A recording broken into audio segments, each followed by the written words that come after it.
It's another episode of the Bobcat Club podcast. Today's guest is the legendary radio voice of the Texas State Athletics and Southwest Texas State Athletics. So just the voice of the Bobcats. We'll keep it simple. Bill Culhane. How you doing, Bill? Doing great, Carl. I appreciate that. I appreciate you throwing in the word legendary. I'm not sure if that applies, but I know you and I are going to talk more about it in a moment. But to you, your family, to Bobcat Nation, to all of our wonderful student athletes, coaches, everybody throughout the Texas State University world. I hope everybody, all the best, everybody's staying safe out there. Yeah, hopefully everybody is. As you can see, I am practicing social distancing. 18 chairs, but only one being used in this room. You know, I think anytime you're with an organization for a quarter of a century, you can go ahead and throw in a legendary bit there. So here at the Bobcat Club, we're all about raising money for student athlete scholarships. And who better to talk about how much of an impact that can have on somebody's life than you, who has seen so many student athletes come through the doors, and you see what they do with them later on when they come back to games and you get a chance to catch up with them. Yeah, you've touched on a lot of things right there, Carl, and you've hit the nail on the head. As I think back to my 27 years being involved with Texas State Athletics, and you're exactly right, we're talking thousands of student athletes I've been fortunate to cross paths with. And as exciting and as fun as it is to watch the exploits on the fields, on the courts, participating in games, going through practices, as fun as all that is, when I see how our student athletes then go on to become fathers and mothers and neighbors and leaders in their communities, leaders in their industry, that's what gets me more excited than anything. And it goes back in many respects, I think a lot of the Bobcats would say, goes back to their time spent in San Marcos at Texas State University. And Texas State, as I've watched, going from the days, as you mentioned, aged me there, going back to the days of SWT to Texas State now,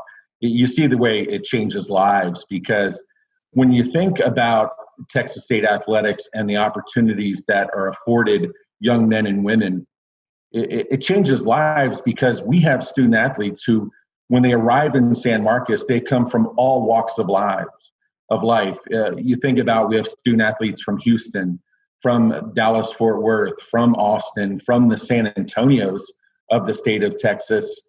But then it's also small town Texas as well. You can think about all the little towns. I live here in Dripping Springs, and we've had student athletes from little old Dripping Springs who have matriculated to Texas State. And then other parts of the country and around the world as well have gotten their foundation, a large part of their foundation, there at Texas State. And so I know a lot of folks watching this video have been longtime contributors to Texas State Athletics. And it doesn't matter if you're giving a little bit or giving a lot.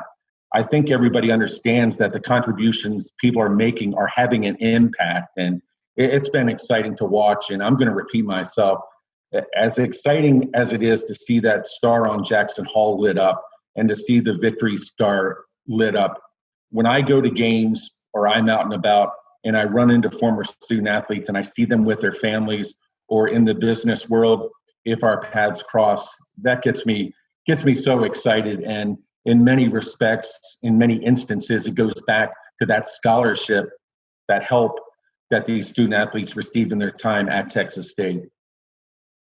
Yeah, and we could probably do the whole show on that, but Sure. it's one of the great things about being a student athlete is the education that you get.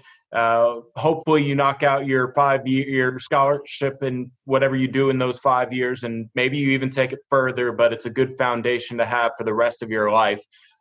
Shifting gears, though, down memory lane, you were with me for my favorite Bobcat football memory, probably the favorite Texas State memory. It was the first time that I did sidelines for you guys as a student at KTSW. And the Bobcats had just unfortunately lost Tyler Arndt to an ACL tear, I believe the week before, if not 2 weeks before. We were at Stephen F. Austin, who was ranked number 3 in FCS. They were on a 6-game winning streak, and the Bobcats were down 24-0 in the fourth quarter. And with 9 minutes left, they storm back and win 27-24 on SFA's homecoming game. That is my favorite Bobcat memory. I imagine you have I know you have a much larger library to pick through. So if I didn't steal yours right there, what's your favorite Bobcat memory? And, you can go ahead and give us a few. If not, just one can be picked. Yeah, well, that day at Homer Bryce Stadium in Nacogdoches sure was an exciting day for all of the reasons that you mentioned, Carl. Of course, SFA was a big rival of the Bobcats. And I get asked this question a lot. Who are your favorite players? Who are your favorite coaches? What are your favorite memories? And 27 years across all those sports, there are a lot of memories. But if I had to shrink the list, you and I could do a show about this. If I had to shrink the list, I think for me, it would start with the Bobcats advancing to March Madness back in 1997. Of course, that was a team they were sophomores. It was a long time ago. But Dante Mathis and Jeff Foster were sophomores for Mike Miller. Had Damian Sansom, who was the Southland Conference Freshman of the Year back in 93-94, the first time the Bobcats advanced to March Madness. But being there at Kemper Arena in 1997, the Bobcats were taking on number 1 seed Minnesota. And I know you're an NBA guy. Well, that Minnesota Golden Gopher team had, I think it was 6 or 7 guys who went on to at least get a cup of coffee in the NBA. A very good team coached by Clem Haskins. And anyway, just being in that environment, watching the SWT Bobcats take part, that was big. Go back to the Bobcats in 2005, the win at home against Sam Houston to claim the Co-Southland Conference Championship. Of course, that Bobcat team, led by Barrick Neely and others in 05, went on to the FCS/1AA national semifinals. That was such a fun game to watch Nick Session run towards Ocarina Springs with a game-winning touchdown. You talk about comebacks. I know a lot of Bobcat fans remember the comeback at Sam Houston State when the Bobcats made their magical run back in 2008. Bobcat baseball beating UTA 13-11 in the regular season finale to claim the Sun Belt Conference regular season championship this past year. And it goes on and on. I mean, when I got your question, I thought about it. I said, man, I could go on for 30 minutes, but there have been so many wonderful moments. The Bobcats win against Appalachian State here a few weeks ago in the Sun Belt Conference tournament for the Bobcats to punch their ticket to New Orleans. I mean, that was such a great night. 6,000 fans lifting the roof off of Strand Arena. That was an incredible memory. I could go on and on.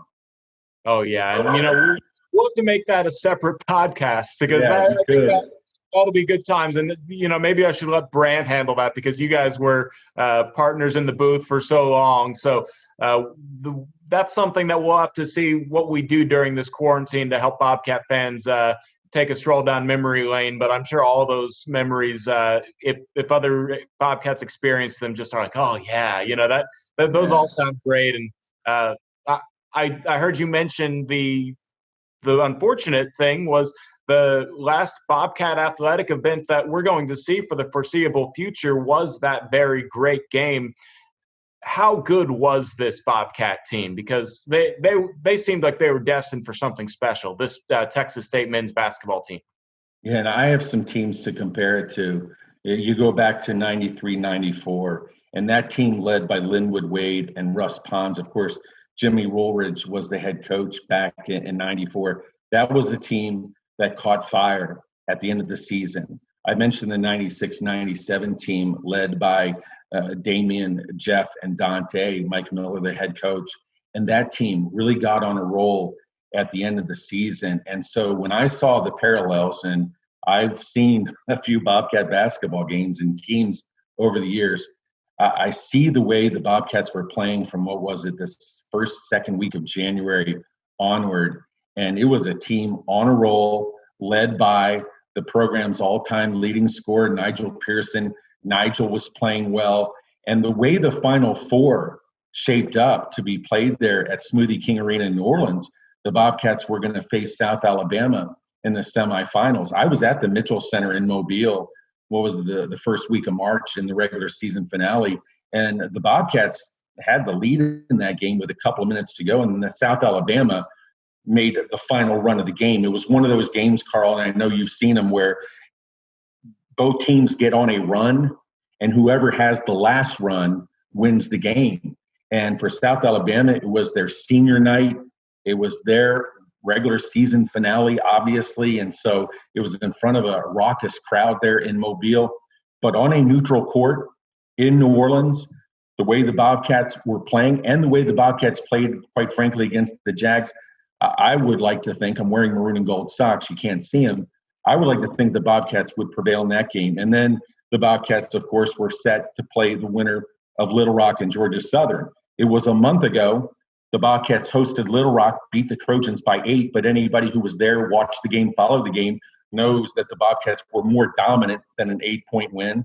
And the Bobcats had beaten Georgia Southern by 15 points at Strand Arena about a month ago. And, that was a game that the Bobcats had in hand seemingly from start to finish as well. So I really liked the way things were shaping up for the Bobcats going into the tournament, and the way Coach Casper and the staff had the team playing. Of course, it's one of those things you and I will be talking 15, 20 years from now and still be doing the what ifs. But I really sincerely liked the way things, shaped up for the Bobcats going into the Big Easy. Yeah, and it's unfortunate that it'll be a what if forever. It would be awesome if we're only a week or two thing and we could push it back. But all of March Madness just eliminated, and that's really a shame.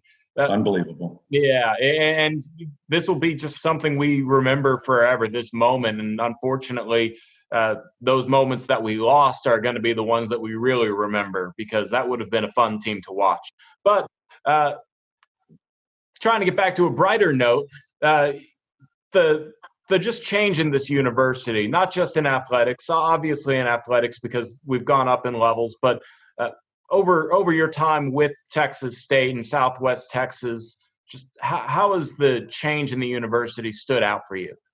Well, if you want to talk from, brick and mortar, structures, the way the campus looks, it goes without saying. Coach Fran had the saying that the crane was the university bird mascot, because you looked across the horizon and there were cranes everywhere working on buildings. And just to see the way the university has evolved, it's been absolutely amazing.